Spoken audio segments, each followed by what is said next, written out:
नमस्कार दोस्तों, आपको कश्मीरी मुसलमान जब भी दिखाया गया पत्थरबाज की शक्ल में दिखाया गया, लेकिन आज मैं आपको असल कश्मीरी मुसलमान दिखाती हूँ। आपके सामने ये कश्मीर है। यहाँ भयंकर बर्फ पड़ रही है। सड़कों पर एक एक फीट तक बर्फ जमा हो गई है, लिहाजा जो पर्यटक जहाँ थे वहीं पर फंस गए हैं। बर्फ से पटी सड़क पर हिंदू पर्यटकों की मदद करता ये अब्दुल है। बस में पर्यटकों को खिलाते ये आरिफ, हमजा और हिमाकत बेग जैसे लोग हैं। आपके सामने ये मस्जिद है। गोदी मीडिया ने आपको मस्जिद के भीतर आतंकी, जिहादी, थूकने वाले तबलीगी दिखाए हैं ना। बहुतों ने मस्जिदों और मदरसों को आतंक के अड्डे बताए हैं। पंजाब से आए ये लोग कहते हैं उनको भारी बर्फबारी में मुसलमानों ने मस्जिद के भीतर रखकर उनकी जान बचाई है। आज रात को ही हम गुंड की मस्जिद में रुके थे सर जी। कैसे हमारी बहुत ज्यादा मदद की जी। इनके साथ ही हमने इतने तूफान की रात गुजारी है। नए जीवन दान वाली बात हुई है। ऐसा एक मस्जिद का हाल नहीं था। जब कश्मीर में होटल नहीं मिल रहे थे, मिल भी रहे थे तो गाड़ियां सड़कों पर चल नहीं पा रही थी, तो कश्मीरियों ने हिंदू भाइयों के लिए पास की मस्जिदों के दरवाजे खोल दिए। जिसको जहां जो मस्जिद मिली उसे पनाहगाह में बदल दिया गया। उत्तर प्रदेश के कुंभ में मुसलमानों के आने पर रोक लगाने वालों तक मेरा ये वीडियो जरूर पहुंचाइएगा। तो मुसलमानों को गंगा में नहाने से रोकते हो, गंगा किनारे लगे मेले में आने से रोकते हो, लेकिन मुसलमान संकट के समय तुम्हें मस्जिदों में भी पनाह देने से नहीं चकते। सिर्फ मस्जिद ही नहीं, हिंदू पर्यटकों को बर्फबारी से बचाने के लिए, बर्फीले तूफान से उनकी जान को बचाने के लिए आम कश्मीरियों ने अपने घर के दरवाजे तक खोल दिए। ये एक आम कश्मीरी भाई का घर है। बैठने के लिए घर में जगह भले ही कम हो, लेकिन इतना बड़ा दिल दिखाकर ही इन लोगों ने हिंदू भाई बहनों का दिल जीत लिया। प्रज्ञा मिश्रा का ये वीडियो सारे नफरती बाबाओं तक जरूर पहुंचाइएगा।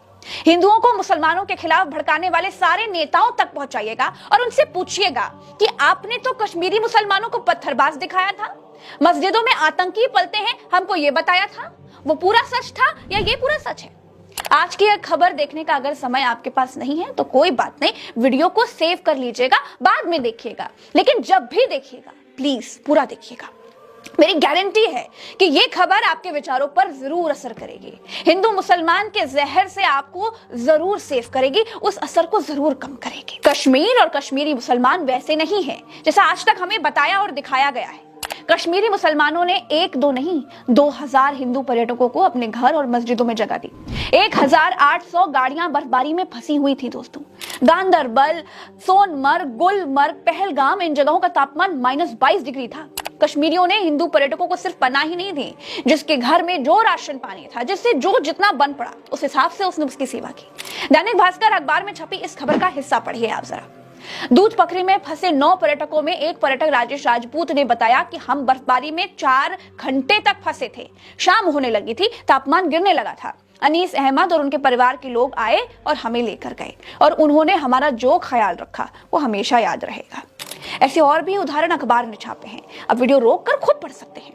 दोस्तों, ये नेताओं के भड़काने में प्लीज मत आइए। बाबाओं के लड़ाने से लड़िए मत। बस एक बात याद रखिए, 700 साल तक इस देश पर मुगल शासन रहा। 700 साल तक देश पर मुसलमानों ने एक छत्र राज किया है। अगर मुस्लिम राजाओं ने तलवार के दम पर इस्लाम फैलाया होता तो आपको लगता है कि 700 साल में भारत के भीतर कोई हिंदू बचता? और अगर 700 सालों तक मुगलों ने भारत में तलवार के दम पर इस्लाम फैलाया था तो भारत में सिर्फ 20% ही मुसलमान क्यों रहे? क्यों बहुसंख्यक आबादी मुगल काल में भी हिंदुओं की ही थी?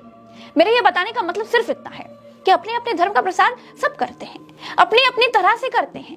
इस देश के कमजोर, दलित, शोषित और वंचित हिंदू तबके ने जुल्म से परेशान होकर बौद्ध धर्म अपना लिया। उस पर कोई बाबा, कोई नेता, कोई कुछ नहीं बोलता, लेकिन मुसलमानों के नाम पर ये सब आपको भड़काने के लिए चले आते हैं। मस्जिदें खोदने के इस अमृत काल में हो सकता है आपको प्रज्ञा मिश्रा की बात पसंद ना आए, लेकिन तब भी मेरी आखिरी कोशिश यही रहेगी कि मैं चींटी जितने प्रयास से अगर मुट्ठी भर लोगों के दिमाग को भी अगर नफरत के जहर से निकाल पाऊं तो मैं खुद को बड़ा सौभाग्यशाली समझूंगी। नमस्कार।